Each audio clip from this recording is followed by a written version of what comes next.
안녕하세요. 오늘은 제가 영상을 한번 좀 재밌는 여러 가지 질문을 받았던 영상 주제로 한번 영상을 한번 찍어 보도록 하겠습니다.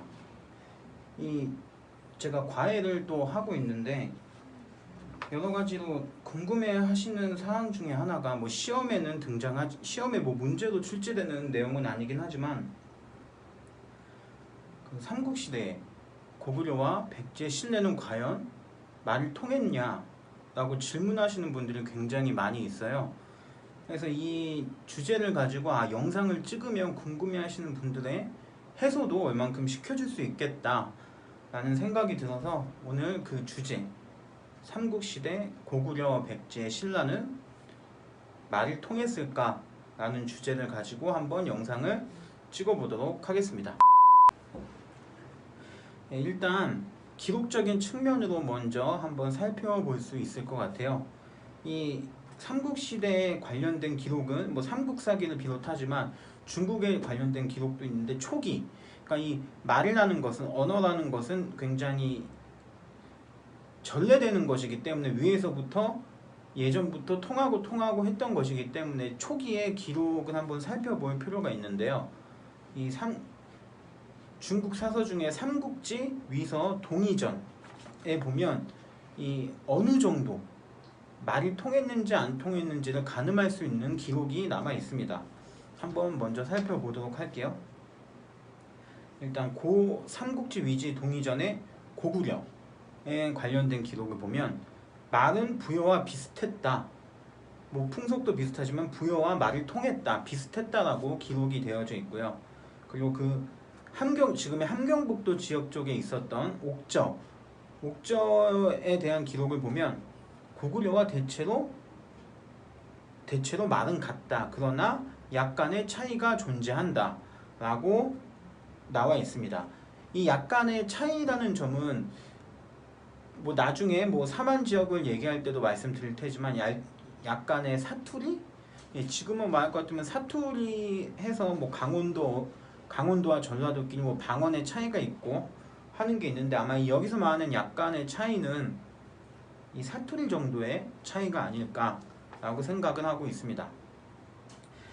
그리고 이제 옥저 바로 밑에 있었던 동해, 그러니까 몇 쪽 중에 예족을 가리키는 동쪽에 있었던 동해 지역에 대한 기록을 한번 보면 이 동해의 노인들, 그러니까 나이 많으신 분들이 스스로 이렇게 얘기했다고 해요. 우리는 고구려와 같은 종족이다.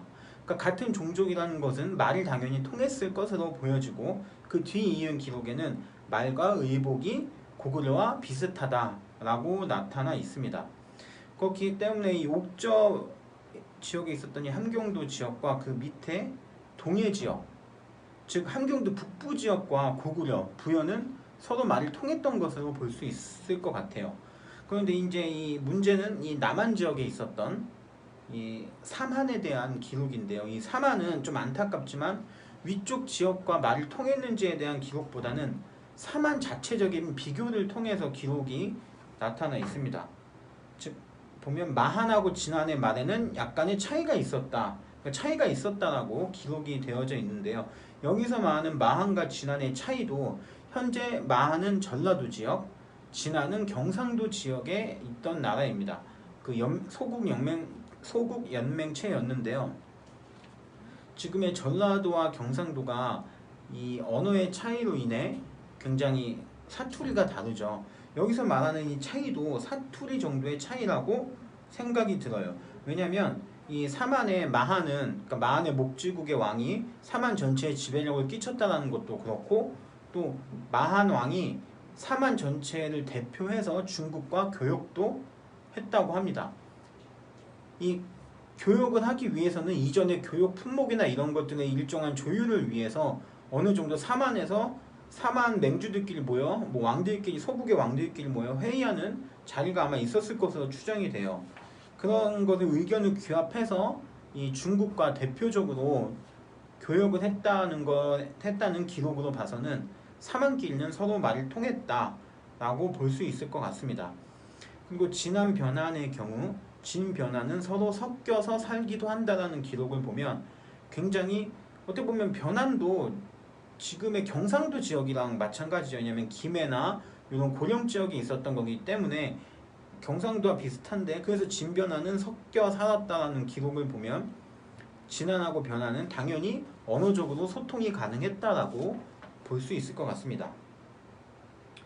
네. 이제 문제는 이 조금의 후대로 지난 이 백제, 고구려, 신라 이 삼국이 이제 오늘의 중심 주제라고 할 수 있는데요. 여러분들도 알다시피 백제의 건국 집단은, 그러니까 백제를 세운 왕은 온조, 고구려 주몽의 아들이죠. 굉장히 유의민과 관리들이 많이 따라 내려왔다는 기록을 통해 백제의 건국 집단은 고구려와는 당연히 말을 통했을 것으로 보여집니다. 이런 것 때문에 백제의 경우 나중에 마한계 언어와 백제계 언어가 섞여서 혼용되었을 것이다. 그것이 지금의 전라도 사투리의 원형을 이룬 것이다 라고 이야기를 하는 분들이 있어요. 하지만 그런 게 있다 치더라도 지금 서울과 전라도 지역이 말이 안 통하는 것은 아니기 때문에 또 백제 온조왕이 내려와서 마한왕에게 권유를 하고, 마한왕은 한쪽 지역을 내줘서 소국인 백제국을 건립하게 해줬다는 기록을 봐서도 이 백제와 마한끼리는 서로 의견 소통이 가능했다라고 볼 수 있을 것 같습니다. 이제 이 삼국 내에서 여러 가지 상황을 통해서 한번 유추를 해볼 수 있을 것 같은데요. 이 고구려 승려였던 도림은 백제 계로왕을 현혹시키기 위한 첩자로 활동을 하였죠. 그래서 백제로 들어가는 과정, 그리고 백제 왕을 만나는 과정에서 언어적인 아무 문제 없이 그들을 현혹시킨 걸로 봐서는 굉장한 언어적인 소통이 고구려 백제 간에 가능했을 것이다 라고 보여집니다. 그리고 백제가 멸망했을 때 신라 태자 김범민, 후에 문무왕이 되는 김범민은 백제의 왕자였던 부여융을 무릎 꿇린 채로 꾸짖었다고 합니다. 즉 서로 이 지배층들끼리 말이 통했기 때문에 꾸짖음을 할 수 있었지 않았나 라고 보여지는 대목이고요. 또 결정적인 기록으로 보면 이 삼국 간의 교역 기록에 통역관에 대한 기록이 없다는 점이 굉장히 크다고 할 수 있어요. 이 굉장히 교역이 빈번했을 것인데 거기에서 언어적인 문제가 소통의 문제가 되었다는 기록은 어디서도 나오지 않습니다.